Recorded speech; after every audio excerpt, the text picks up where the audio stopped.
नमस्कार, मैं डॉक्टर गणेश पंडित। मैं स्त्री रोग विशेषज्ञ ममता मैटरनिटी हॉस्पिटल बोरीवली में 15 साल से कार्यरत हूँ। आज हम बात करेंगे प्रेगनेंसी के 9 महीने की जर्नी के बारे में। बेसिकली प्रेगनेंसी का जो 9 महीने का सफ़र है वो सफ़र एकदम स्मूथ अगर आप करना चाहते हो तो आपको कुछ चीज़ें याद रखना है और कुछ चीज़ें करना है, जिसके बारे में आज हम शॉर्ट में डिस्कस करेंगे।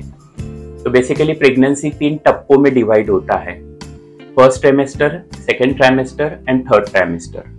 फर्स्ट ट्राइमेस्टर का जो पीरियड होता है वो 1 से 12 हफ्ते तक रहता है। सेकेंड ट्राइमेस्टर का जो पीरियड होता है सो 12 से 26 हफ्ते तक का होता है। और थर्ड ट्राइमेस्टर का जो पीरियड होता है वो 26 से 30 हफ्ते तक 40 हफ्ते तक का रहता है।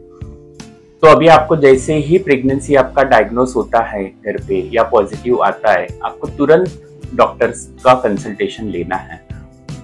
तो जैसे ही आप डॉक्टर का कंसल्टेशन लेंगे, फर्स्ट डॉक्टर आपका प्रेगनेंसी डायग्नोसिस करेंगे कि प्रेगनेंसी बराबर यूटेरस में ग्रोथ हो रहा है ना, वो तो ही यूटेरस के बाहर नहीं जाना है ना। इसलिए आपको जैसे ही प्रेगनेंसी पॉजिटिव आता है जल्दी ही डॉक्टर की सलाह लेना है।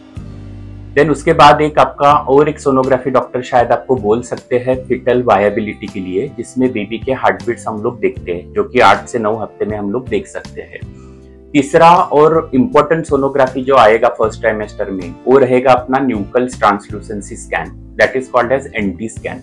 तो वो बहुत ही इंपॉर्टेंट सोनोग्राफी है, जिसमें हम लोगों को होने वाले बेबी में कुछ एब्नॉर्मलिटी के चांसेस तो नहीं है, जैसे कुछ क्रोमोसोमल एब्नॉर्मलिटी या जेनेटिकल एब्नॉर्मलिटी, डाउन सिंड्रोम, वो हम लोगों को उसमें पता चल सकता है।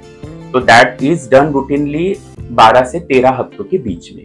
तो अपना ये हो गया प्रेगनेंसी का फर्स्ट ट्राइमेस्टर। सेकंड ट्राइमेस्टर में जो होता है एक इम्पोर्टेंट अपना फिर से सोनोग्राफी रहेगा, जो रहेगा 18 से 20 हफ्ते के बीच में। उसको हम लोग एनोमली स्कैन बोलते हैं।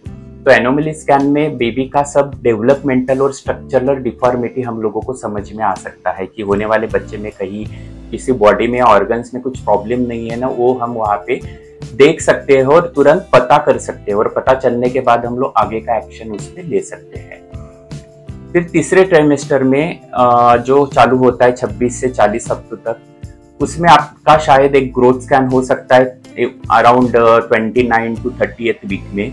एंड बाद में एक 35 हफ्ते के बाद शायद और एक डॉपलर या तो एक ग्रोथ स्कैन और एक डॉक्टर आपको बता सकते हैं। तो ये बेसिकली आपको कम से कम पूरे 9 महीने में डॉक्टर का कम से कम 5 या 6 विजिट होना ही चाहिए, जिसमें आपका फर्स्ट ट्राइमेस्टर का 2 विजिट हो जाता है, सेकेंड ट्राइमेस्टर का 2 विजिट हो जाता है और थर्ड ट्राइमेस्टर में शायद 3 से 4 बार आपको डॉक्टर के पास जाना है। मतलब मिनिमम इतना विजिट होना ही चाहिए, जिसमें हम लोगों को कुछ कॉम्प्लिकेशंस है तो हम लोग पहले से ही देख सकते हैं और उसके अकॉर्डिंगली हम आपका डिलीवरी प्लान कर सकते हैं। तो this is regarding the sonography and the test. इसके बीच में आपको डॉक्टर कभी कभी कुछ ब्लड टेस्ट भी बोल सकते हैं, जैसे ही आप हमारे पास आएंगे फर्स्ट ट्राइमेस्टर में, उसमें हम लोग आपका पूरा एएनसी प्रोफाइल करेंगे, जिसमें आपका haemoglobin, thyroid, post glucose sugar level, then HIV, ये सब टेस्ट हम लोग इनिशियली करते हैं। और वो सेम टेस्ट हम लोग शायद कभी कभी 7वें-8वें महीने में रिपीट करते हैं, जस्ट टू सी कि आपका हीमोग्लोबिन लेवल कहीं कम तो नहीं हो रहा है प्रेगनेंसी की वजह से।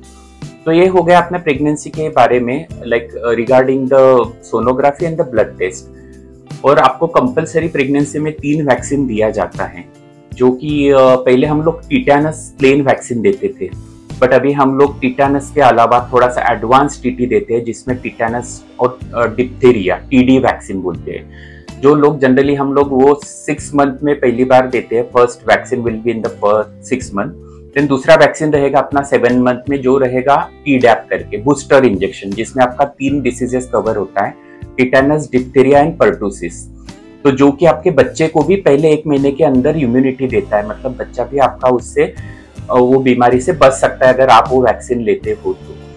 एंड तीसरा एंड बहुत इंपॉर्टेंट वैक्सीन जो है वो है फ्लू वैक्सीन, जो कि हम लोग अगर सपोज किसी एरिया में फ्लू इंडेमिक है या फ्लू के पेशेंट ज़्यादा है तो हम लोग शुरुआत में भी दे सकते हैं, बट मोस्टली हम लोग चाहते हैं कि वो वैक्सीन आप थोड़ा लेट ले, ताकि उसका इम्यूनिटी आपके बेबी को भी पास ऑन हो। तो हम लोग जनरली वो 7 मंथ में ये वैक्सीन देते हैं। तो बेसिकली अगर आप ये तीनों वैक्सीन लेते हो और बराबर 5-6 विजिट डॉक्टर को कम से कम मिलते हो, कम से कम आपका न्यूक्लियस ट्रांसल्यूसेंसी स्कैन, एनोमली स्कैन और ग्रोथ स्कैन और डॉपलर होता है, तो आपका प्रेगनेंसी एक सक्सेसफुल इसमें जाता है। और आपके कॉम्प्लिकेशन जो भी हो सकते हैं या जो भी कोई डॉक्टर अवॉइड कर सकता है तो हम लोग वो कर सकते हैं। तो please consult the gynaecologist and make your pregnancy smoother. Thank you very much.